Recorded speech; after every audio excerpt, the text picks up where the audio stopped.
sợi là Durtlang branch YMA tele puro sang Lian là Zorocka là gì là cái này chỉ là xin đô la cái này em xin đô la cái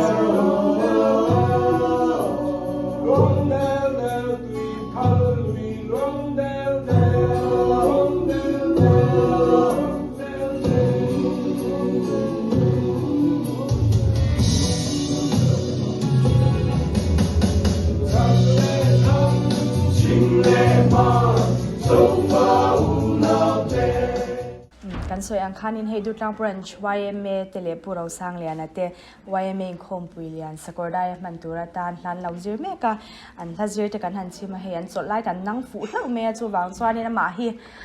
athu kho chang te shat ve shim shim cha kom kan tia hun rem chang tak me kan han nang fu hlau me a ama sa in he in hla kha luang hum ti ro luang hum ama sabera chuanin engthine Durtlang branch YMA tinin hanin in tho ho thei dan he kan lo lom khop me a mai tlema so thui lo theng bara soi don chuan luang hum kha aron chwa chan chu ma sabera chuan pu sk kha lo lenga chuanin Zorocka sira chita lui luang dem ti chau mai hi kal tria adang lui ming hi zo khobela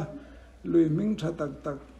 moi tak te a ming phwa bela thang ati na zo na tang khanin aron chua ka ti chuanin ka kem ta chara chuanin karin ai khanin pathianin mala so ma ron tha chawa moi chau khop khan ga ria e pu bi te hi la dang pokati minti pui zo he la hi an moi le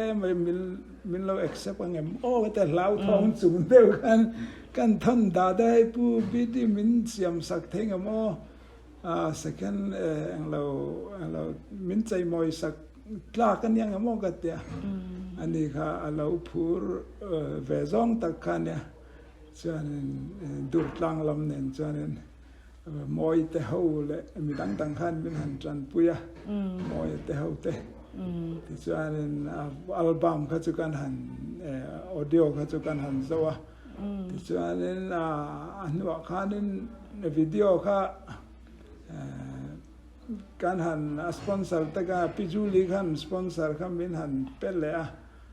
chuan ban nei thak takin achan po kha video po kha pubite le ho te tho khanin min san puet chanin hei YMA lam thlengin hei kan lotlin na chu pathian zar kan mu chho zel ta ani hei kan branch nula le tlangwal zai thiam kan lo ti ve em mo ke manin in han zai ho pui ani a hei zir to a nge zai pui ten no me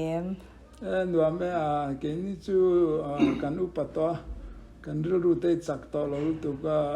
tu na po he an nei tu pa bere ti lovin ti lo lau kan tampani chuanin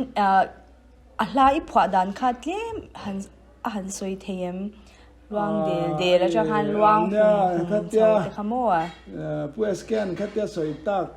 chuanin karil ro an ni don takeo katia ka phur ta khop ma ka kem ta char ka ti thazela kar ni lo liam ka ti tha chhozela pathian zara ka pei boka chuanin la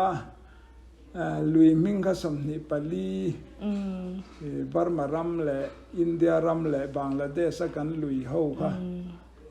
a thu moi deu kha la ka ngai bok se khang te kha kan ti chawa ti chuan khang te kha ti fin ria ta khanin da lungrual tak mai khan an luang hum the ni chuan ke ni zo ku ki chin te po hi lungrual takin kan luang hum manga doral matong in tuna ten voin nimin pialam te phei kha chu kha khampat kanan vel khoi ange ni ta han lam te po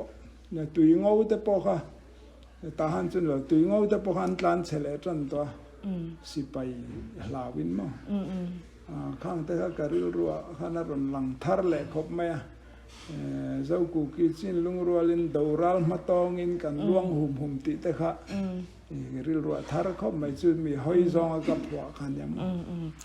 phwa dan han sha ta chuan angai thatu te tam pol hlu sotin karinga ti chuan in a hla thuin han phwa ti chuan pubi ti anen han arrangement music in han siam chauta ti na nya te ro na pubi te hian in allo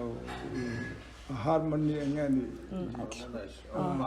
part chang chang kha min siam sa so engtik zana nge kan han zai don kha ni som ni pathum atriak zana khanin live la kan zai don lon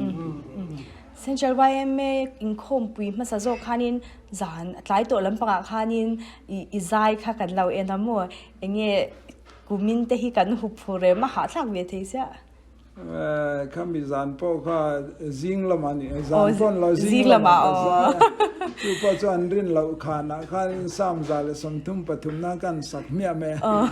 I tum sa nge tum sa tho tran na te hanin sai la khang te han nal don te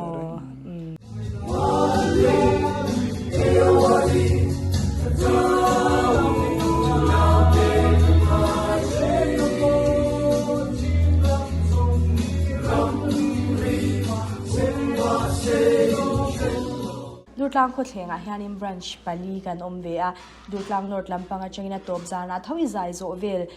a khanin maste a tun like an entertainer la tak khamte po khan che ve don bokta a ti chuarin ke mani hi kan branch chang hian live band an perform don boka azana na kha chuanin stage khata che ho turin ni boka tiro kan Durtlang chhauta sa ho ro do na nang poi phur te lo en sak ve turin kan som teng che tiro an nien che vel te hlim om china an ni po du sakna kan thana chade win lo che vek se ti chuan nang ni po he zanina hun chamin lo pe kan lom boka a tuang de win han kal ula chade wa zai turin du sakna kan thana cheu biate ani khamo biate jing kara karin hundol me don kan baba kola dora tlang wal hoin thak lo lak pui te ni jang thai fan zai thai me te ma ni za da ka zai lo tu king jing ala chu wang jon tuna la hi central YMA kan throi tu te hian an lo ngai thla tuna video hi in pum khat na hla thallu tuk mai ni hi ani hi ni kuma special kan song to chu wen tung kuma po hen I som non le me ang jing la ma jon zai to lo box la ani kan senior zai thiam te jing mi lo ni bok ten la hun thalai alai hol vela kan dange do ne tin tum hi special takin an som non le ne